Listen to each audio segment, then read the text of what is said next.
Bonjour à tous, pile à l'heure. Vous êtes toujours pile à l'heure. Merci de votre fidélité. On est là pendant 1 heure en votre compagnie, un thé ou café que nous prendrons avec une personnalité du monde de la musique. Allez, je ne vous en dis pas plus, vous voyez seulement sa silhouette pour l'heure. Mais auparavant, vous savez, on a un petit rituel, on revient en arrière. La semaine dernière, samedi, c'était Joe Star. C'était la première fois qu'il était sur le plateau de thé ou café. Et ce ne sera pas la dernière, n'en déplaise à certains. Et le lendemain, c'était le juge Marc Trévidic. Bonjour, Joe Star. Bonjour. Quand on dit que vous êtes un bad boy, vous en pensez quoi? J'estime être droit et sincère dans ce que je fais pour pas avoir à sourire. Et puis, si les gens comprennent pas que c'est pas une posture de bad boy que je me donne. Et en plus, moi, le capital sympathie, mais je m'en fous. Je m'en fous, quoi. Vous aviez 3 ans quand vos parents se sont séparés. C'est votre père qui obtiendra votre garde. Ouais. Et vous dites, ça a été un peu une magouille de sa part. Ouais, ça a été un truc d'orgueil, surtout, quoi. Ma mère me dit toujours, qu'est-ce qu'il était fier de toi, comment il a pu se comporter aussi durement. Aussi durement. Vous êtes jamais insurgé? C'était pas possible. Je pense que j'avais ce qu'on appelle le syndrome de Stockholm, voilà, puis j'avais que lui surtout, donc non. Mais bien sûr que si, je me suis insurgé, mais pas frontalement, quoi. Et je l'ai jamais fait, d'ailleurs. Et je crois que j'aurais jamais pu le faire. Quand vous allez à l'Élysée, invité après 10%, ça a dû vous faire un peu drôle, non, d'être sous les ordres de la République? Bah déjà, j'ai été invité par Julie Gaillet. Qui était votre partenaire. Voilà, c'était, comment on appelle ça, les visites du patrimoine, mais il y avait les autochtones avec, quoi. Voilà. Alors, plein de gens me disent, ouais, t'as changé. Non, mais excusez-moi, les gars, je suis convié par une copine, je peux le dire. Et puis, par respect pour elle, je vais pas aller, je sais pas, je vais pas aller agresser ce mec, quoi. Puis j'ai aucune raison de le faire. Qu'est-ce que vous avez éprouvé après l'horreur du Bataclan? Bah, je suis français. On a tous été touchés par ce qui s'est passé, quoi. Mais sincèrement, quoi. Ça fait flipper de voir que il y a un pan de la jeunesse qui va de manière bucolique en Syrie, comme ils iraient chez Decathlon s'acheter des Nike, quoi. C'est très grave. La dernière fois que vous avez pleuré? J'ai des allergies, donc je pleure souvent. As-tu l'amour rédhibitoire? Ah bah, une flatulence sous les draps, hein. Bon, on commence par un classique, hein, mais il n'y a pas que ça, quoi. Qu'est-ce que vous avez fait de plus fou par amour? Bah ça ne vous regarde pas, disons. Des enfants? Hein? Ah non, c'est pas ce que j'ai fait de plus fou, c'est ce que j'ai fait de mieux par amour. Quelle est votre profession? Juge. Votre nom? Marc Trévidic. Une éducation, vous diriez, laxiste, permissive? Des règles sur l'essentiel. Pour le reste, une très grande liberté laissée à moi et à mon frère. Vous en avez abusé? On a fait pas mal de bêtises. Je suis monté en haut d'un immeuble à Versailles et je suis descendu par bouche d'aération du 6e étage jusqu'au parking. À l'intérieur de la bouche? Oui. Pourquoi vous avez choisi de vous spécialiser, donc dans cette section antiterroriste, dans l'islam radical? En fait, ça n'a pas été complètement un choix. Quand j'y arrive, ceux qui sont là ne veulent pas faire d'islam radical, ils veulent faire du corse ou du basque, parce qu'on est en début 2000. Et puis ça n'intéresse pas l'islam radical, ça n'intéresse personne, c'est même des coups à prendre, j'allais dire. Mais moi, j'ai trouvé ça passionnant très rapidement. Vous dites le terrorisme, c'est une drogue. Oui, parce que tout ce que vous faites est en prise avec l'actualité directement. C'est-à-dire, vous allez allumer votre radio et puis on va vous parler de la personne que vous avez mis en examen le soir. Alors que généralement, les juges, au contraire, hein, voilà, bon, je veux dire, le couple que j'ai divorcé hier, c'est pas dans le journal d'aujourd'hui. C'est pas pareil, il n'y a pas la même pression. Et puis il y a la pression sécuritaire. Votre parole est précieuse parce que vous êtes visionnaire. Aujourd'hui, la menace, vous dites, elle est très forte, elle est encore plus forte. Oui, parce qu'en fait, on est fatalement dans une logique un peu de crescendo. Ils nous tapent très durement le 13 novembre. On les bombarde, on les tape, on fait des mesures en France, état d'urgence, etc. Pour terroriser, il faut faire peur. Hein. Et donc, on essaie toujours de faire un peu plus. Avec le sommet, c'est le 11 septembre 2001, et il y a toujours cette vocation à atteindre ce Graal pour les terroristes de l'attentat idéal. Le délit pour lequel vous avez le plus d'indulgence? Sans doute, des choses comme l'usage de cannabis, des choses comme ça qui sont des délits parce qu'en France, on décide que c'est encore un délit. Si vous étiez garde des Sceaux, quelle mesure vous prendriez la première? Je supprimerais le ministère de la Justice, il n'y a pas vraiment besoin. Allez. Plus de garde des Sceaux. C'était Marc Trévidic. Alors, sur le plateau de Thé ou Café ce matin, cette personnalité va se présenter. Tout d'abord, quelle est votre profession? Maman. Votre situation familiale? Libre. Votre obsession dans la vie? De ne pas avoir le temps. Et une devise? Profiter de la vie. Quel est votre prénom et votre nom? Rokia Traoré. Bonjour Rokia, vous venez me rejoindre.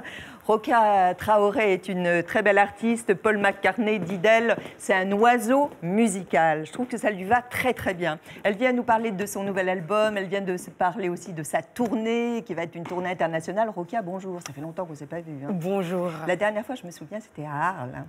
Oui, c'est vrai, lors des Suds. Exactement. Et d'ailleurs, je vois que dans la tournée, vous allez y repasser. Oui, pas les Suds. On fait une tournée en club. J'aime bien faire ça. Et le Cargo de nuit se situe dans le cadre de cette tournée en club, qu'on clôture d'ailleurs avec le Cargo de nuit. Alors, on va passer l'heure ensemble. Il y a quelqu'un qui va venir nous rejoindre tout à l'heure, qui a beaucoup d'humour. C'est un chroniqueur aussi à Charlie Hebdo. C'est un comédien aussi, c'est Mathieu Madénian. Il est au grand point-virgule. Vous aimez l'humour, j'imagine. Voilà, vous allez voir, ça se passe très bien avec lui. Alors, c'est quelqu'un qui est très péchu et qui viendra tout à l'heure sur ce plateau de Thé au Café. Rokia, comment ça va tout d'abord? Très bien. Bon, vous avez toujours la même coiffure? Oui, difficile de changer. Mais alors, on a retrouvé quand même, plus tard, on verra des images d'archives où vous aviez vos cheveux un peu tressés. C'est fini ce temps-là? Ce fut une époque, j'ai eu les cheveux engarçonnés comme ça pendant une grande partie de l'enfance, préadolescence. Et puis après, j'ai eu envie de faire comme tout le monde. Et puis, en fait, ça ne m'a pas réussi. Et j'ai vite fait repris mes habitudes. Et c'est pratique, non? Le matin? C'est pratique tout le temps et j'aime bien, voilà en fait. Et ça vous va très très bien, ce qui ne va pas vraiment à tout le monde. Quand vous étiez enfant, vous avez beaucoup déménagé, votre père était diplomate, vous vous sentiez bien où chez vous? Sur la route, avec des valises. Oui, j'ai toujours adoré les déménagements et il y a toujours le côté où, en tant qu'enfant, on se dit qu'on va perdre ses copains, ses habitudes, mais l'excitation d'en découvrir de nouveaux, en parlant des copains et de nouvelles habitudes, prend le dessus tout de suite. Et en fait, j'ai grandi comme ça, en voyant toujours ce que je vais gagner en allant ailleurs, plutôt que ce que je perds en quittant. Donc, vous ne regardez jamais en arrière, vous allez toujours vers l'avant, quoi. Oui, je me rappelle, c'est vrai que ce qu'il y a après... avant, je m'en rappelle, plus que de m'en rappeler, ça fait partie de moi. Et en fait, c'est toujours très beau de penser qu'il y a des choses qu'on ne connaît pas encore et qu'il y a à découvrir ailleurs. Voilà. Des parents, vous dites, très ouverts, même plutôt avant-gardistes. Ça se traduisait comment dans l'éducation?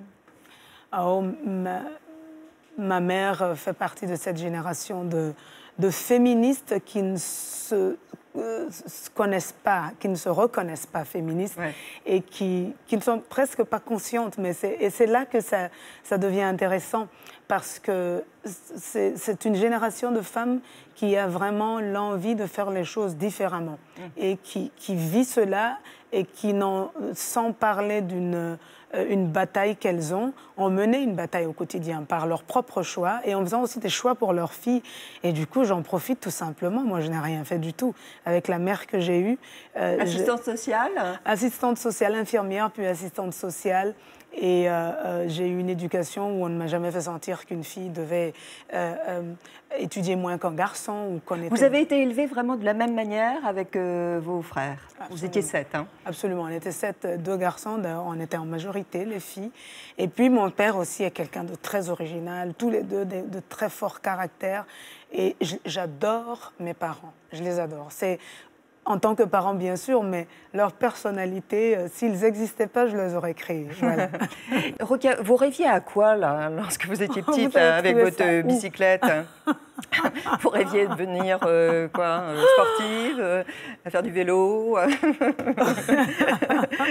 Je pense que je boudais pour changer. Je boudais beaucoup, m'a-t-on dit. Et peut-être n'étais-je pas si contente que ça qu'on me prenne en photo. Parce qu'à l'époque, là, c'est une période où on était au Mali, soit pas encore parti, soit de retour en vacances. Et on a dû presque m'amener au studio de photos de force. Je ne sais pas, mais je ne me rappelle pas trop. À Bruxelles, vous avez vécu, vous avez fait des études d'anthropologie et de sciences sociales. Et puis, à un moment donné, vous allez bifurquer. Pourquoi? Qu'est-ce qui s'est passé? Il y a eu un déclic? Parce qu'avant, j'étais à Bamako pour une partie du lycée. Et ça avait coïncidé avec des années scolaires non validées. C'est-à-dire qu'il y avait la révolution, les élèves, l'association des élèves étudiants du Mali menait cette révolution. Et ce qui faisait qu'on faisait des grèves. Et une grande partie de l'année n'était pas, des cours ne se passaient pas. Du coup, 2 fois, le Mali a dû annuler l'année scolaire. Donc, ça fait qu'on le sait à un moment où l'année scolaire n'est pas encore terminée, on a du temps. Donc, ça a fait que j'ai fait des tas de choses, dont de l'animation radio. Et j'avais commencé à faire de la musique, pas professionnellement, mais à avoir des opportunités.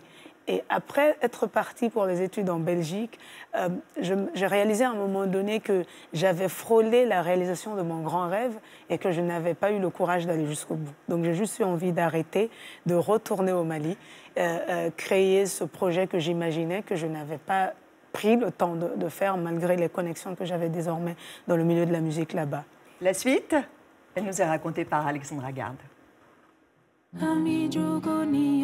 Il y a celles qui suivent la voie qu'on leur a tracée et il y a vous, Rokia, qui faites entendre vos multiples voix. Et même la voix intérieure qui vous habite parfois avec une pointe de mysticisme. On touche l'autre du bout de son son. Toucher, chanter, c'est votre façon d'être au monde, à la fois cristalline, puissante et fragile. Séduite, les victoires de la musique vous récompensent en 2009. Rokia Traoré pour Djamanché. Et j'ai une pensée pour le Mali, évidemment. Car c'est bien la voix du Mali qui vous habite en premier lieu. Vous qui chantez souvent en bamanan, votre langue maternelle, et utilisez les instruments traditionnels africains, y compris pour faire de la musique contemporaine. De fait, vous êtes parfois la voix des femmes africaines. On ne peut pas avancer sans croire en quelque chose. Et bien moi, je crois en une meilleure situation pour la femme dans les pays où ça ne va pas. Votre voix, c'est la vox populi, une voix jamais neutre et parfois même un instrument puissant. Je pense, oui, que c'est un instrument de pouvoir, comme tous les instruments d'ailleurs. Quand on sait, on jouit. Le sens derrière le son pour qui sait entendre, mais nulle violence pour autant. Être engagé de manière poétique, ça passe mieux, on n'agresse pas. Je ne suis pas violente. Non, vous êtes d'abord la voix de la poésie ici et là-bas, car vous chantez aussi en français. Et je laisse le ciel se poser sur mes cils. Voix de la France et même voix du cinéma français depuis l'an dernier où le Festival de Cannes vous a choisi comme membre du jury. Encore une manière de faire entendre votre voix, une voix riche, multiple et dont on pourrait dire qu'elle est le plus souvent teintée d'optimisme.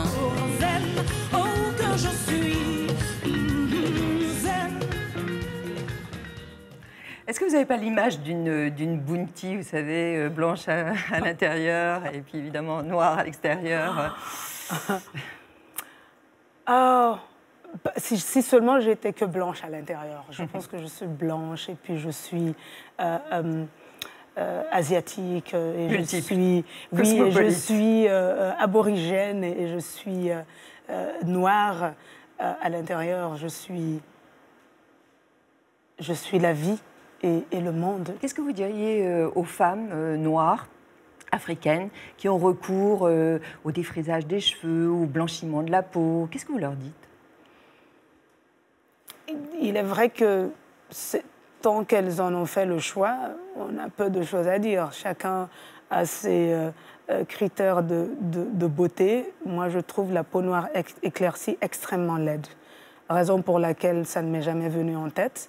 Après, celles qui le font ont leur raison. Mais il est important d'avertir sur les dangers, parce qu'en dehors du fait que ça n'est pas très valorisant de l'image qu'on a nous-mêmes noirs de nous, il y a le fait que c'est extrêmement nuisible à la santé. Donc au moins, si c'est un choix qu'on fait, qu'on le fasse en connaissance de cause, il est important d'informer, je crois. Après, encore une fois, chacun fait ses choix. Beyoncé, dans une chanson, elle reprend l'appel féministe d'une écrivaine nigériane. Ouais. Nous sommes tous toutes des féministes. Ce serait bien d'ailleurs que nous soyons tous des féministes. Est-ce que c'est le symbole, selon vous, d'un nouveau mouvement? Tout le monde devrait être féministe. Je pense que c'est le titre de cette œuvre-là. C'est un discours, oui. Oui, et puis oui, c'est un discours, c'est une attitude, c'est une mouvance, je dirais. Et oui, enfin, pour notre génération, est-ce que la question se pose d'ailleurs à l'être ou pas? Tout dépend de ce qu'on appelle féministe.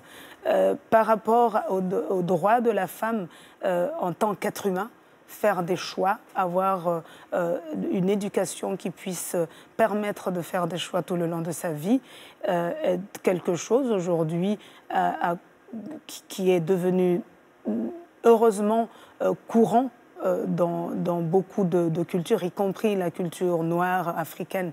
Mais il y a beaucoup à faire encore. Quelle est votre position, vous, concernant la polygamie? Je suis entourée de polygamie. Dans ma famille, parmi mes amis, c'est aussi quelque chose... Votre mère l'avait refusé? Elle n'a jamais... La question ne s'est pas posée, je crois. Mon père est très différent aussi. Donc, je pense qu'ils vont très bien ensemble. Je n'ai pas grandi directement dans la polygamie et je ne saurais pas vivre dans la polygamie. Mais je suis entourée de polygamie. C'est pour ça que je disais, si seulement je n'étais que blanche à l'intérieur. Parce que ça, c'est mon côté très malienne et noire. Je n'ai rien contre. Je pense que c'est un choix de vie sexuelle. Et que ceux qui le font et que ça leur va ainsi, je ne vois pas où est le problème. Même quand c'est imposé aux femmes? Quand c'est imposé, c'est pour ceux qui le font et choisissent. C'est bien ça, parce que ça n'est pas seulement la polygamie qui est imposée. À ces femmes-là, c'est le mariage, tout simplement, qui est imposé. Et ça, ce n'est pas normal. Le mariage forcé, je suis absolument contre. Alexandra Garde et Anne Rousselet-Blanc vous ont fait une surprise. Vous vous souvenez? Vous êtes allés dans un lieu... qui n'était absolument pas ouvert au public, un lieu totalement secret. Donc, c'était un vrai privilège. On y est entré, donc il y avait eu 3 indices. Vous ne saviez pas très bien où vous emmenez, où vous embarquez même. Et voilà ce que ça a donné. Journée surprise avec vous, Rokia Traoré. Bonjour. Bonjour Rokia, ça va? Bien. Alors, on vous a préparé une surprise. Laquelle? Premier indice, on va faire un bond dans le temps. Dans le passé? Jusqu'à mes 18 ans.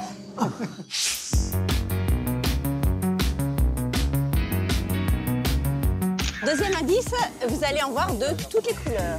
J'adore les couleurs, quand je les choisis. Alors, troisième indice, vous allez découvrir 14 000 couleurs. Il fut un temps où j'avais les cheveux teints en bleu. On vous emmène à l'atelier de teinture des Gobelins. Je suis ravie. Bonjour. Ici, vous êtes dans le laboratoire de la manufacture des Gobelins. C'est Colbert qui a créé la manufacture en 1665. On ne teignait que pour le roi. Vous avez là la trichromie selon les ordonnances de Colbert.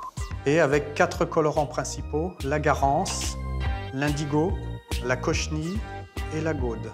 Et avec ça, on faisait ces 112 couleurs dites Colbert. La cochenille, la particularité, c'est un colorant d'origine animale. C'est le parasite du figuier de Barbarie. C'est de la bête crevée, hein. La garance qui donne des rouges plus orangés, c'est une racine cultivée en France, notamment en Alsace ou du côté d'Avignon. Vous avez la gaude pour obtenir de très beaux jaunes. Le fameux bleu qui est de l'indigo, c'est issu de l'indigotier. On a complètement abandonné donc le végétal dans les années 1950. On ne teint plus qu'en synthétique. Ça, c'est de la laque pourpre de cochenille, de la cendre bleue ou carbonate de cuivre. Le Mali est l'un des pays qui produit le plus de tissus teints. C'est plutôt la couleur ocre qui vient aussi d'un arbre qu'on appelle le zoro. Ça me rappelle cette méthode que ma mère utilisait d'ailleurs, parce qu'à un moment, ma mère a fait de la teinture comme une bonne partie des femmes du Mali. J'adore ces métiers-là. Et à défaut de les pratiquer au quotidien dans ma vie, je fais très attention aux détails, la couleur, l'odeur. On va aller à l'atelier. Je vous suis. Nous sommes dans l'atelier, face aux cuves de teinture. On teint principalement de la laine à plus de 90%. L'eau et le bout. C'est comme pour la cuisson des pâtes. Et la première stabilisation de la couleur va se faire en 3 heures de cuisson. L'artisanat, ça humanise. Ça ne veut pas dire que je ne suis contre l'industrie, mais je suis probablement pour la préservation des méthodes artisanales, pour garder ce qu'il y a de plus humain en nous.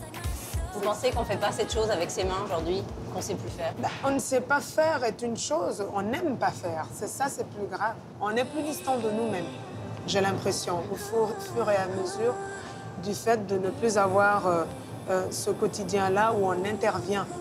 Vous diriez que vous êtes très manuel? J'aime beaucoup. Je suis aussi quelque part très cérébrale.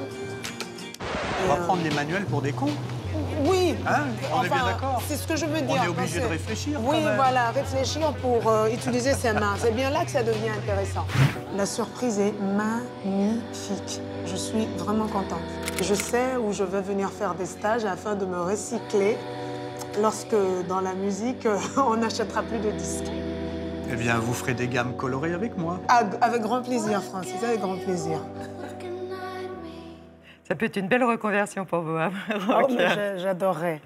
C'était vraiment un lieu tout à fait privilégié à explorer et à découvrir. Il faut savoir, bien sûr, que tous ces tissus sont utilisés ensuite pour la réfection donc, du mobilier national. Absolument.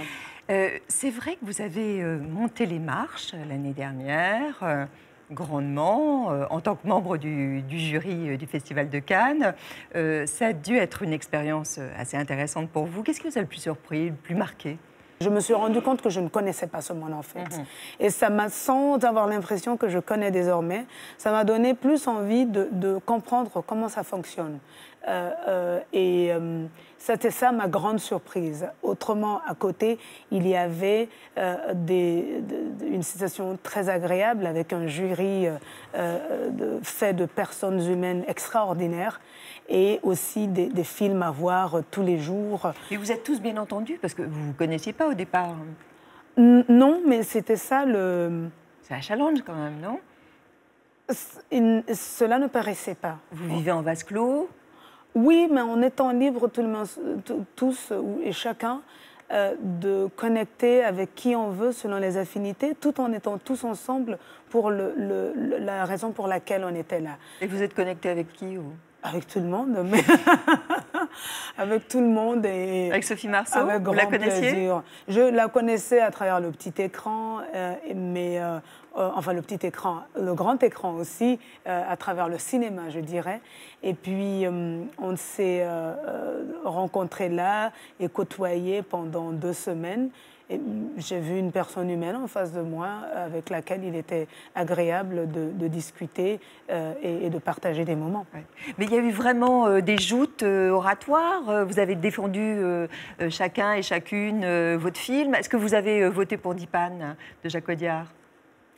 Non seulement avant, quand on m'a dit qu'on n'avait pas le droit d'en parler, j'étais déjà surprise qu'il faille dire cela.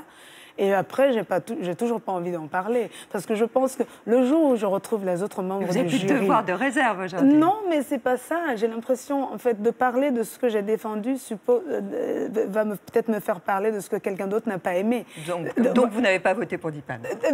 Pas du tout. Ça n'est pas cela, mais j'ai voté, pas voté pour Dipan. Et le jour où on se retrouve tous, les membres du jury, et qu'on discute de ces moments-là, j'en parlerai sans aucun problème. Mais comme ça, sans les autres dire ce que moi j'ai fait. Donc on les invitera tous. Voilà, s'il vous plaît, invitez tout le monde et ce sera un plaisir de retrouver tout le monde. Rokia, un album né dans la douleur que celui-ci? Comme chaque album, finalement. Ouais. Dans des circonstances particulières, quand même. Oui, oui, enfin, ce qui se passait au Mali et le fait que je venais d'y retourner pour m'y installer avec un projet depuis quelques années seulement. Mais bon, c'est très difficile pour moi d'en parler du moment que... enfin, de voir cela comme des difficultés du moment que je sais que cette situation a perturbé plus d'un Malien.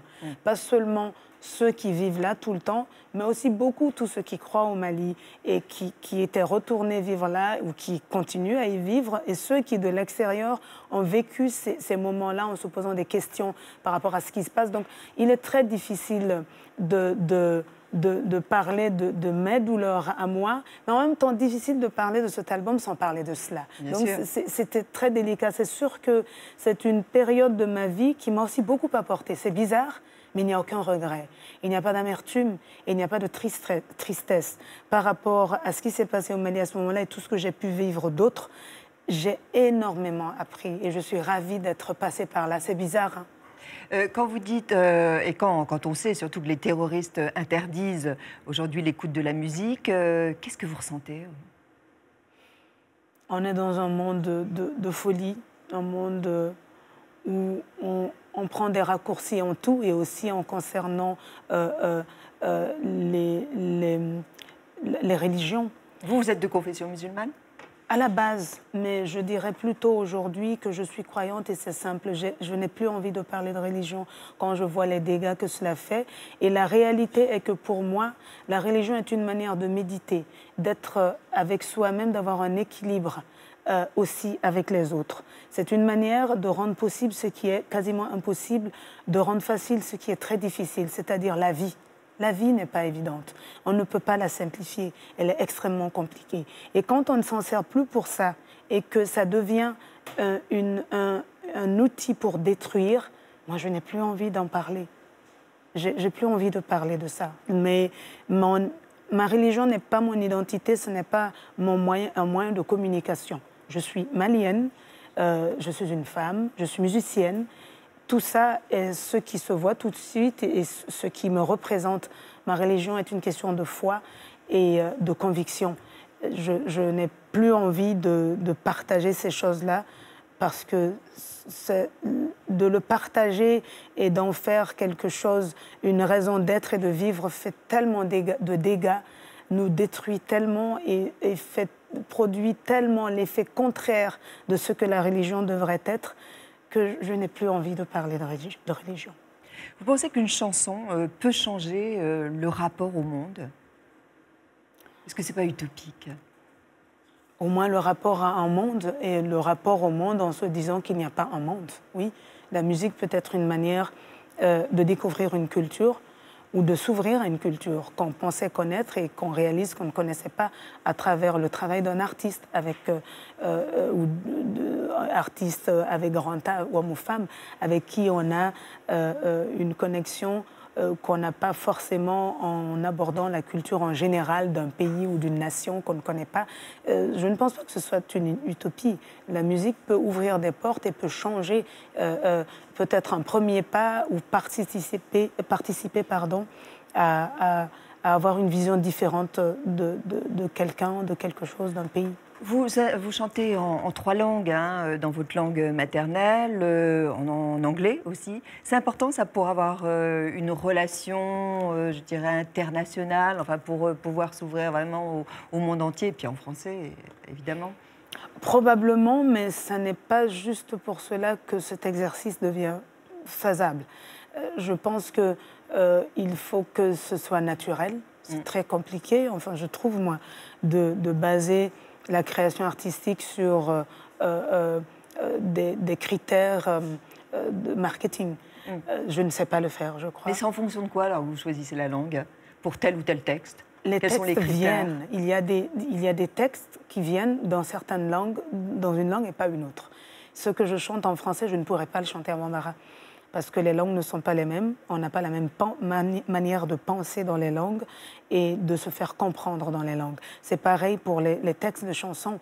Ce qui peut se chanter et se faire comprendre d'une manière en bambara ne se ferait pas de la même façon en français ou en anglais. Donc quand on parle pour les 2 premières langues, pour moi, bambara et français, quand on parle de ces 2 langues-là, c'est très naturel. Quand on parle de l'anglais, c'est vrai que c'est étrange. Par exemple, Sedan, sur cet album, c'est en anglais que j'avais envie de chanter. C'est venu naturellement. Le respect, voilà. One aim, one destiny, one thing to never forget. C'était comme ça, et pas en français, en bambara. Et d'ailleurs, j'ai dû me faire aider parce que je n'étais pas contente de ce que j'écrivais. J'ai dû me faire aider de Toni Morrison pour ce travail-là. L'écrivaine, voilà, pour ce travail-là, parce que je ne me sentais pas très à l'aise avec l'anglais pour écrire un texte. C'était une langue de communication pour moi, pas d'expression. Est-il vrai que lorsque vous êtes en répétition, vous chantez comme ça, à tue-tête, Julio Iglesias? Dans les balances. J'adore faire le son de mon micro avec Julio. Et puis là, ça y est, là, ça me poursuit. Et ça devient... Ah ben oui, non, mais nous, ça nous a tellement amusés. Mais alors, ça donne quoi? Il paraît que vous chantez une nuit de carnaval. Il est très connu au Mali. C'est étrange, il n'y a jamais été, ça j'en suis sûre. Mais il y a toute une génération qui l'écoute. Qui l'écoutait, je dirais, plutôt, parce que moins de la part d'adolescents aujourd'hui que de gens, même pas de mon âge, je pense encore mes aînés. Donc je l'ai découvert comme ça, avec des Maliens. Mais ça donne quoi alors, nuit de carnaval? On est en répétition, allez-y, là. Ça donne nuit quoi? de carnaval, de lumière et de musique, tout est entré dans les balles comme un ouragan magique. Une nuit de carnaval, dans la forêt farandore, tu riais de me voir jaloux, ingrata varome blanca, tourne, tourne sans te lasser, voler, voler sans t'arrêter. Voilà. C'est une version très personnelle, faut bien le reconnaître. Il serait surpris d'entendre sa chanson, Julio Iglesias. On connaît bien d'autres, mais voilà. Du coup, j'aime bien encore faire, ça me permet d'aller dans les graves et monter dans les aigus. Ah oui, c'est un petit exercice vocal, quoi. Est-ce que vous accordez de l'importance à ce que l'on dit de vous? Je pense que ça touche toujours. Oui. Parce que ce que les autres pensent de nous autour est important. Mais bon, je vous demande ça parce que d'autant qu'il s'agit d'un ami, il est chanteur, il est belge, il est totalement lunaire. C'est Arnaud.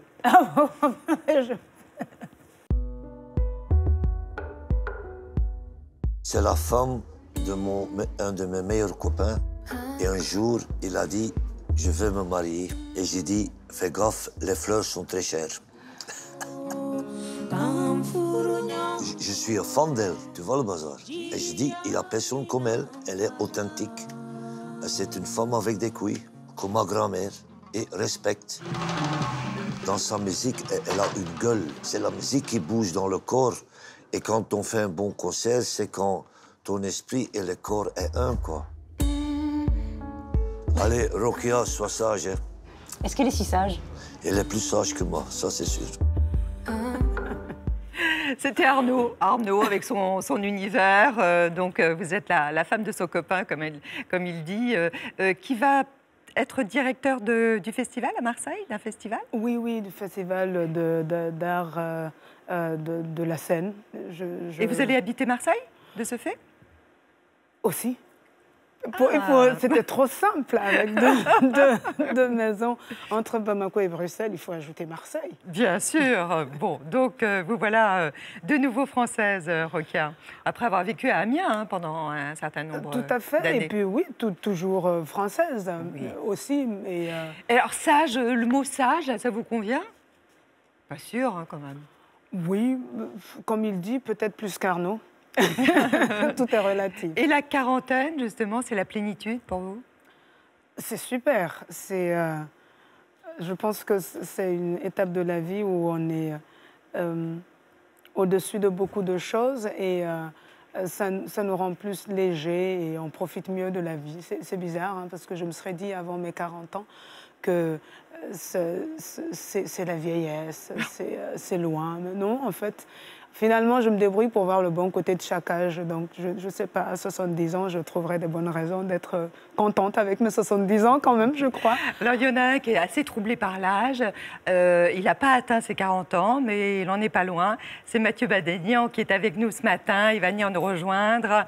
Bonjour Mathieu. Bonjour. Ça va? Bonjour. Bonjour, c'est la première fois qu'il vient sur le plateau de Thé ou Café. J'espère bien, vraiment. Vous êtes content. Très honoré. Bon, alors vous êtes chroniqueur à Charlie Hebdo, on en parlera, vous êtes comédien, vous êtes humoriste, vous êtes au point-virgule, au grand point-virgule, le jeudi, le vendredi, le samedi, pas le dimanche. Hein. Non, Non, le dimanche, je viens vous ici. Vous bullez le dimanche, oui, c'est ça. Exactement. Je fais la grasse mat. Ouais. Alors vous, c'est marrant on s'est vu il n'y a pas longtemps. Plus, je suis ravi. Sur une autre chaîne.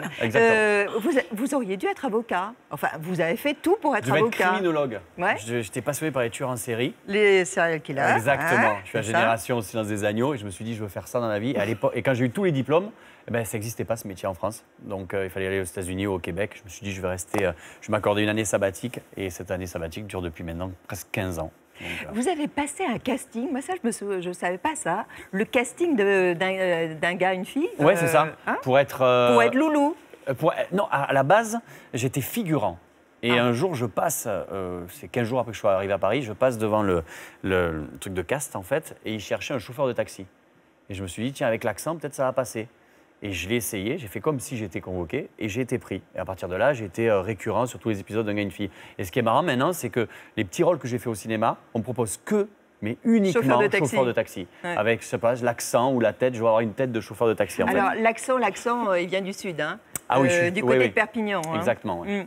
Ouais. D'ailleurs, vous en parlez pas mal dans le spectacle. De l'accent? Oui, vous parlez de l'accent, vous parlez de votre village, vous parlez de votre famille. C'est un deuxième spectacle qui est quand même beaucoup plus personnel que le premier. Pourquoi ce besoin comme ça de parler de soi? J'ai pas cherché, ça vient naturellement en fait. Je ne dis pas tiens je vais essayer d'être personnel, de trouver des... C'est naturel, je sais pas, c'est peut-être l'âge où je me dis tiens j'avais envie de parler de ça à ce moment-là, donc ça vient comme ça et avec du recul, les gens me disent ah ouais il est beaucoup plus personnel ce spectacle, je suis ah bon, d'accord. Mais c'est pas prémédité en fait. Mathieu, il y a plein aujourd'hui, mais il y a pléthore vraiment d'humoristes, même peut-être il y en a un petit peu trop. Vous, qu'est-ce qui vous différencie selon vous des autres? Qu'est-ce que vous avez de plus ou qu'est-ce que vous avez de moins? Déjà, je suis beau gosse. Ah ouais? On n'avait pas remarqué. C'est pas une blague, ça, c'est pas une blague. Faut faire. D'accord. Non, en fait. Non, mais le problème, c'est vrai qu'il y a plein d'humoristes, mais c'est un métier en fait. C'est que les gens n'ont pas compris ça. C'est-à-dire que moi, ça marche entre guillemets depuis 4-5 ans en fait, mais ça fait 15 ans que j'ai commencé. Merci donc, Michel. Oui, exactement. Michel Drucker qui m'a permis d'être là aujourd'hui, évidemment. Et donc, c'est un vrai métier. C'est-à-dire qu'avant de monter sur scène... Mais le premier spectacle, j'ai mis 10 ans pour l'écrire. J'ai pris des bides monstrueuses et je rentrais chez moi. Je me dis, mais qu'est-ce que je vais faire de ma vie? Et même pour le deuxième, j'ai recommencé à zéro. C'est-à-dire que je suis reparti à jouer dans des petits bars, dans des petites caves. Et donc, voilà. Et je prenais des bides. Et c'est un métier qui recommence à... Et c'est un vrai métier. C'est pas quelque chose qu'on se dit... Tiens, elle dit, moi, un bide, ça me fait pleurer. Vous en êtes là, vous? Ouais, mais en fait, moi, ça me fait... je me sens... J'en prends encore, hein, mais vivant, en fait. C'est un métier... On fait du spectacle vivant, c'est pas pour devenir... C'est pas pour avoir la sécurité de l'emploi, en fait. Donc, l'intérêt, c'est de se mettre en danger. Et c'est vrai, quand ça marche pas... Il y a une espèce de qu'est-ce que je vais faire demain, qu'est-ce qui va se passer, je suis plus marrant, il y a un truc comme ça. Mais au moins, on vit. Ça, c'est bien. Mathieu, quand on vous voit sur scène, ça dégage. Il y a un débit, mais incroyable. Ouais, c'est vrai. Mais vous avez peur du vide? Non, parce que quand je vais au point virgule, j'ai 1h15. Et j'ai beaucoup de choses à dire, en fait. Donc, je me dépêche pour les dire. Voilà, c'est ça. Mais c'est vrai que oui, le vide, ouais. C'est un truc que je sais pas. Moi, je fais on appelle ça du stand-up. Enfin, c'est un micro et je parle pendant 1 heure. Mais je sais pas faire des personnages, créer des trucs. Parce que dès qu'il y a du silence, je commence à me dire, merde, les gens s'embêtent, en fait. Donc voilà, bam. Ouais. Alors, il y a une part d'improvisation. Ouais, tous les soirs, je me débrouille pour... C'est-à-dire, ce que vous aimez aussi, c'est réfléchir un peu à ce qui se passe, autour de vous, à l'actualité. Vous vous emparez, en fait, d'observations en tant que citoyen. Parce que je suis citoyen, quoi, tout simplement. Oui, c'est bon, je suis pas carménien. Et mais oui, on vit dans un pays, il se passe tellement de trucs. Comme je dis, c'est du spectacle vivant. Si c'est pour faire un truc figé, il n'y a aucun intérêt, en fait. J'enlève des passages quand ils sont démodés, j'en rajoute d'autres. Et j'essaie d'être marrant avec les nouveaux passages que je fais. Mais l'actu, ça n'est pas que l'actu politique. Tout est politique, en fait. Ça dépend de quoi on parle et de la manière dont on l'aborde. De la société, quoi, en général. Oui, c'est ça, exactement. Ouais. Alors, on vous a retrouvé à votre QG. Et puis après, on est allé au spectacle. C'est vrai, on m'a suivi, en compagnie d'Alexandra Garde et d'Anne Rousse-les-Blancs. Bonjour. Ah merde, pardon, excusez-moi. Je sais qu'il fallait passer comme ça. Alors, vas-y, j'en fais. Bonjour Mathieu, ça va? Bonjour, ça va très bien. Alors ici on est au Paname. Mathieu, enchanté. Mais tu joues toi ici? C'est là qu'on a commencé avec le premier spectacle. C'est tous les gens qui jouent ici. Si jamais tu fais rire ici, tu peux faire rire partout. Et voilà où tu joues. Les gens descendent gratuitement et si t'es pas marrant, t'es pas marrant. C'est le bureau ici. Ça me permet de ne pas être chez moi. Ici, je suis bien. En plus, je paie pas la bouffe. C'est ça aussi. Hein, ça fait quand même un budget. Silence! C'est pour déconner, bien sûr. Hein. Même maintenant, alors que je joue au point virgule, le soir, après avoir joué, je viens ici tester des nouveaux trucs. Et je prends des bides monumentaux. Chut, s'il vous plaît, vous pouvez sortir. Mais c'est ça qui est bien dans ce métier, c'est que tu te remets en cause, tu remets ta ceinture en jeu, en fait. Vous respectez Mathieu Madénian, quand même. J'ai créé l'endroit, OK. Au Grand Journal, je bosse ici. Mes cartes postales chez Charlie, je bosse ici. Et vous êtes dans quel état d'esprit? Je passe aux copains, c'est obligé. Et après, oui. Mais de toute façon, j'ai pas besoin d'écrire pour Charlie pour penser à ça, en fait. Et quand je tape Charlie Hebdo sur ma boîte mail, il y a le truc de Charles qui apparaît en premier. Ça fait bizarre. Bisous tout le monde. Bon, allez, on va travailler, venez. Bon, là, c'est parce que vous êtes là, hein, OK? Sinon, je suis en délib. Ah, surtout rester simple. C'est ça, la base de ce métier, c'est rester simple. Putain, y a pas de champagne? Si j'avais de la thune, pour le délire, j'achèterais la voiture de Magnum. J'ai 39 ans. J'ai joué au foot ce matin. Mon esprit voulait faire des choses et mon corps lui disait non. Il disait arrête, c'est pas la peine d'essayer. Voilà, c'est tout mon public qui attend là. Vous êtes sûr que je joue ce soir? Ah si, il y a des... C'est mes groupies, ça. C'est mes deux groupies, il n'y en a que deux. Et vous avez pas peur des menaces? L'anniversaire des attentats, on m'a mis une protection un petit peu. En tournée, j'ai 4-5 mecs avec moi. Voilà, regarde, c'est les progrès de Photoshop. Sans, avec. Ils ont éclairci les joues, ils m'ont enlevé des sourcils, ils m'ont agrandi le sexe. Ça, c'était personnel. En fait, il n'y a que mon nom, en fait. C'est vraiment une arnaque, ce spectacle. Et voilà, on rentre dans les loges funèbres. Un peu de trac? Non, jamais. Non, putain, non, hors de question. Alors, si en plus je dois avoir peur, c'est un honneur. Non, j'ai absolument aucun trac. Quand je fais Canal, je suis à l'antenne à 19h33. À 19h38, j'ai une moto qui m'attend. Et à 19h50, je suis sur scène. Allez-y, en haut à droite. Ça, c'est mon début de scène. Voilà comment je joue. C'est bien, non? Je vais voir. Ouais, ça va. Voilà, donc là, on vient de s'habiller. Qu'est-ce qu'on fait? On reprend du vin. Oh, c'est bon comme moi. Alors, je vous explique. Tous les soirs, je joue ici et je change de spectacle tous les soirs. Ça me saoule de raconter toujours les mêmes conneries. Je pense que c'est du spectacle. Mais arrête, j'ai pas commencé encore. Sérieux, si c'est physique qui te fait rire, c'est vraiment vexant, d'accord? On est vraiment libre quand on est humoriste? On est libre, on n'est pas courageux. Je le dis sur scène, si t'as des couilles, il va faire des blagues sur la burqa Bagdad. Là, t'as des couilles. Mais en France, ça va. Donc, on évite les vannes sur les Arabes. Non, j'adore les Arabes, toute notre culture, le tagine, Marrakech, le 11 septembre, toutes ces saveurs. Vraiment. C'est le seul endroit sur scène où je suis heureux. C'est pour ça, ce soir, je vous le remercie du fond du cœur, parce que je n'ai pas été courageux du tout, mais égoïstement très heureux, et c'était grâce à vous. Merci d'être venu me voir. Rentrez bien chez vous. Ciao, à bientôt. Mathieu, on dirait que c'est nos limites avec vous. Ah, je sais pas si c'est nos limites, mais... Quelles sont vos limites? Non, mais il y en a pas. Enfin, c'est-à-dire, je me dis pas dans ma tête, tiens, je vais faire exprès d'aller au-delà des limites. Je fais ce que j'ai envie de faire. Voilà, je ris de ce que j'ai envie. Non, mais parfois, ça va quand même très loin. Hein. Je crois pas, parce que je parle comme ça dans la vraie vie. Donc pourquoi, sur scène, on n'a pas le droit d'être comme on est vraiment? Vous ne censurez jamais? Non, jamais, sauf quand c'est pas marrant. Et quand ça... il faut assumer ce qu'on dit, en fait. Voilà. Et dans ce spectacle, j'assume tout, donc il n'y a aucun souci. Qui vous appelle Chatounet? Oh là là là là là là là là. Ça, c'est ma mère. Si elle regarde ça, c'est quand j'étais gamin, on m'appelait Chatounet. C'est ma mère qui m'appelle Chatounet. C'est charmant. C'est génial. À mon avis, ça va vous rester là. Ça, c'est génial parce que quand je fais des passages à la télé où je ne suis pas marrant, ma mère m'appelle pour me dire « c'est pas grave, Chatounet ». Et ça, tu te sens vachement mieux après ça. Bon, ça va, la vie continue. Rokia, qu'est-ce que vous pensez de Mathieu? Enfin, il est dans un autre monde que le vôtre. Vous êtes des artistes tous les deux. Ça se ressemble beaucoup lorsqu'il parlait des bides, de la sensation qu'on est nul et que ça ne marchera pas. Ça, je pense qu'on a ça après chaque album. Mais c'est ça. Dès qu'on a les premières ventes, on dit oui, c'est fini, ma carrière, ça s'arrête là. C'est exactement ça. Ou un spectacle. Donc un manque de confiance. Non, c'est qu'à partir d'un certain moment, à partir de ce moment, ça nous appartient plus. Voilà. La vie fait que en fait, ce métier, c'est une succession d'accidents. Voilà, des fois ça marche, des fois ça marche pas. Il y a pas de, c'est bon, on ne sait pas pourquoi ça fonctionne. Quand on tient, cela dit, c'est vrai qu'il faut. Ce qui manque de plus en plus, c'est les moyens pour tenir, parce qu'en même temps, ça n'est pas en un jour qu'on devient professionnel dans un métier artistique. Je dis pareil que toi. Je suis voilà, c'est exactement ce que je voulais dire. Non, mais elle dit des choses intelligentes. Non, mais c'est exactement ça. Attention, parce que maintenant, avec toutes ces émissions qu'il y a à la télé, on croit qu'on va réussir du jour au lendemain et que, mais c'est tellement long et c'est tellement pas prévisible en fait. Voilà, c'est tout.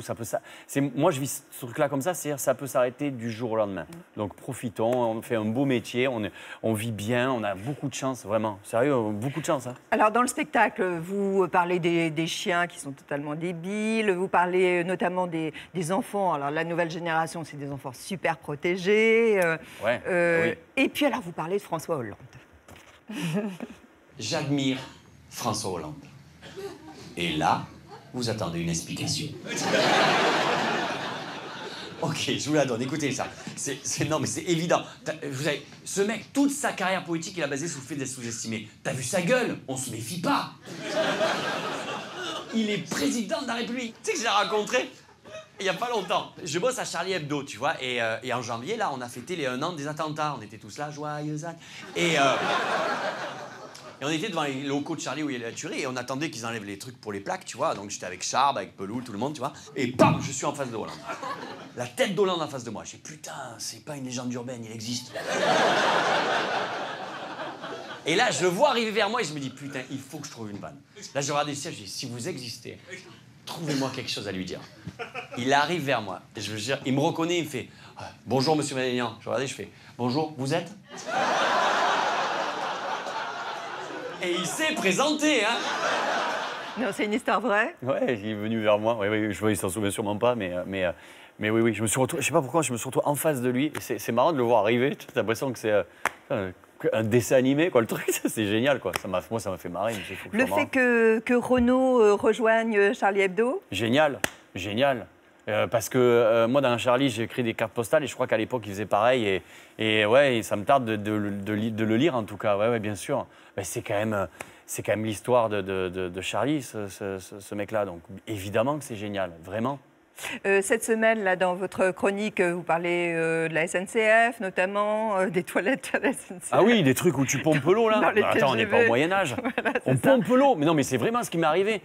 Tu connais ces trucs-là où tu pompes l'eau? Non, mais c'est pas possible. C'est surtout qu'elle n'arrive pas. Tu te retrouves avec ton savon qui pue pendant 3 heures. Alors, ils sont capables de te faire payer des amendes à 250 km/h, mais alors mettre de l'eau, je trouve ça incroyable. Ça m'énerve. Et je me suis retrouvé je suis sorti comme ça, je marchais dans le TGV, comme on aurait dit un mort-vivant, n'importe quoi. Qu'est-ce que vous avez pensé du concert là, des Eagles of Death Metal? C'est bien pour le symbole, mais ce qui est rigolo, c'est pour ça que ça m'a amusé d'en parler, c'est que quand le chanteur est devenu, le Jesse, je ne sais plus comment, est devenu le symbole de la lutte contre la pensée rétrograde de Daesh, mais quand tu regardes ce qu'il fait, le mec, il est pro-Trump, pro-vie, il est créationniste, il est tout ce que l'Amérique a de plus nul. Et ce mec-là, c'est devenu l'emblème de la pensée rétrograde. Je trouve ça marrant. Et pro-armes. Et pro-armes en plus. Et il le dit et il n'y a aucun souci. Et pendant une journée, ce mec-là, c'est devenu le symbole de la liberté. C'est quand même marrant. Mathieu, je vais vous emmener au dos à dos parce qu'il y a Rokia qui, elle, va se préparer à nous chanter un titre. Top. Et nous, on va là-bas. Ouais, on y va. Allez, dos à dos. Mathieu, dos à dos et des réponses du tac au tac. Qu'est-ce que vous feriez si vous étiez une femme le temps d'une journée? Je m'épilerais parce que j'ai beaucoup trop de poils pour être une femme. Donc je pense que, je m'épilerais. Un rituel pour vous avant d'entrer en scène? Du vin et du saucisson. Et rigoler avec mes potes qui sont dans la loge, c'est tout, ouais. Avec qui vous aimeriez rester coincé dans un ascenseur? Avec qui j'aimerais rester coincé dans un ascenseur? Je vais trouver... Attends, il y en a tellement. Charles Aznavour, pour qu'il me rende mon argent. Il doit de l'argent, il en a tellement. La maladie que vous redoutez le plus? Le fait de plus savoir écrire, en fait, de plus avoir d'inspiration. Je flippe, ouais. Physiquement, qu'est-ce que vous aimeriez changer en vous? Avoir moins de bide. Ouais, je commence à avoir un peu de... C'est facile, ça. Hein. Je sais, mais j'ai la flemme. Ah là, si j'aimerais changer comme ça, ouais, c'est le bide. Qu'est-ce que vous avez fait d'illégal? Mais encore. Aïe. La dernière chose que j'ai fait d'illégal, j'ai grillé un feu rouge. Ouais. Et le flic m'a arrêté et il m'a reconnu, donc j'ai dit merci, au revoir. Oh là là, le passe-droit. Ouais, parce que tu sais, j'ai une petite Smart et je suis toujours immatriculé 66 de permis. Et avant de passer trop à la télé, je faisais croire que je m'étais paumé, en fait, et ça marchait. Maintenant, je peux plus. Qu'est-ce qui vous fait sortir de vos gonds? Les gens radins. Je ne supporte pas ça. Est-ce que vous avez déjà souhaité la mort de quelqu'un? Tous les jours, 5 à 6 personnes, quand je conduis, je veux qu'ils meurent. Et les gens qui rigolent pas à mon spectacle aussi. Ils ont le droit, mais alors quand ils me regardent comme ça, j'ai l'impression qu'ils passent le code et que je les gêne parce qu'il y a des diapos derrière. Est-ce que vous regardez des films porno? Je vous rappelle qu'il y a ma mère qui regarde. Donc non, ça m'arrive jamais, évidemment. Évidemment, je regarde toujours non, Plus belle la vie. Bien sûr. S'il ne vous restait qu'une journée à vivre, qu'est-ce que vous feriez? J'irais chez moi dans le sud. Ouais, et je me mettrais dans mon jardin. Qu'est-ce que vous regardez en premier chez une femme? Qu'est-ce que je regarde en premier chez une femme? Putain, il y a tellement de trucs que je regarde en premier. Déjà, si elle n'est pas accompagnée, ça c'est déjà pas mal, c'est important. Et si elle n'est pas armée, voilà, après je peux y aller. Et chez un homme? Chez un homme, qu'est-ce que je regarde en premier chez un homme? S'il est costaud. Je regarde tout ce qui me différencie de lui, en fait, je crois. Ouais. On va écouter Rokia, vous êtes d'accord? Génial. Ouais. Un extrait de son album, ça s'intitule Maillé.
Merci, Rokia. Tiré de son nouvel album, vous venez nous rejoindre, Nesso, qui veut dire chez moi exactement. Hein, et vous êtes, vous savez, sur le plateau de Théo Café, chez vous, Rokia. Hein. Mathieu, vous connaissez l'Afrique? Non, pas beaucoup. Eh bien, vous avez tort. Je connais, j'y vais pas souvent. Eh Mais ça donne envie d'y aller. Ah. C'était super bien. Merci, Mathieu. Vraiment, c'est très cool. Merci. Difficile en plus, elle est toute seule. Le matin, surtout, à cette heure-ci. Le matin, voilà. Oui, alors, vous savez qu'elle va partir dans le monde entier.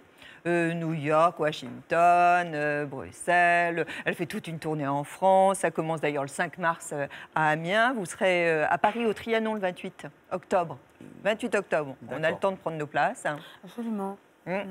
Et puis, un peu partout. Un peu partout. Ça, c'est important pour vous. C'est jubilatoire, hein, la scène. Vous l'aimez. Hein. Ah oui. Finalement, c'est ce qui est très intéressant de se retrouver sur scène à jouer à quelqu'un. Parce que même en jouant de la musique, c'est un peu ça. Ce que je suis sur scène n'est pas ce que je suis dans la vie quotidienne. Il s'agit de transmettre un message à travers des textes, etc. Oui, la scène, c'est ça. C'est dangereux. C'est jouissif. Oui. Et c'est magnifique. Oui. Et ça, vous avez ça en commun. Je lui l'offre ou pas? Il le mérite ou pas? Mais je l'ai déjà. Mais je vous jure, c'est vrai. Je l'ai à la maison. Mais c'est vrai, mais je veux bien parce que je veux le revendre après. Donc je peux faire du trafic un peu. Je peux me dégoter 5 €. Non, il est très bien. Mais je l'ai déjà. Je vous jure, c'est vrai. Non, alors je ne vous le donne pas dans Ouais, ces garde. cas-là. Merci, Mathieu.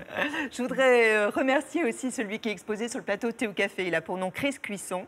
Chris Cusson, il expose à la galerie 110 Courcelles du 15 mars au 14 mai à Paris dans le 17e. Chris Cusson, il s'inspire de la pluralité de la femme, dit-il, et du cinéma. Et il mêle sérigraphie et technique mixte. Son nom, Chris Cusson. Mathieu, allez, on se retrouve jeudi, vendredi, samedi. Au point virgule. Au point virgule. Voilà. Aussi dans Charlie Hebdo. Hein. Et puis toujours comédien. Oui, ouais, j'ai toujours de mes rôles de taxi. Chauffeur de taxi. Oui, c'est pour ça. Si vous me voyez à Paris dans un taxi, c'est que je tourne, d'accord? Je ne travaille pas. Mais c'est vrai que j'aime prendre le taxi à Marseille, par exemple. Donc ça peut être l'accent. Je crois que l'accent, en fait. À Paris, c'est ça. Dès que tu as un accent, soit tu fais du pain, soit tu conduis des taxis, en fait. Je ne peux pas avoir un rôle... Enfin, je sais pas. Non, c'est pas sérieux. C'est pas sérieux. Je ne peux pas arriver à faire bonjour. On va rester comme ça. Allez, oui, voilà, s'en fout, pas. Samedi prochain, c'est Philippe Gueluc qui sera, vous, la Belge. Vous connaissez Philippe Gueluc. Vous aussi, d'ailleurs. Je suis fan, non, c'est génie. Voilà, c'est un homme formidable, drôle, puis voilà, pertinent. Et on a toujours plaisir à le rencontrer. Et le lendemain, nous serons en compagnie de Clémentine Célarier et de Michel Jonas. Cool. Tous les deux, ils font couple. Dans une série sur France Télé, Lebovitch contre Lebovitch. Voilà, vous savez tout.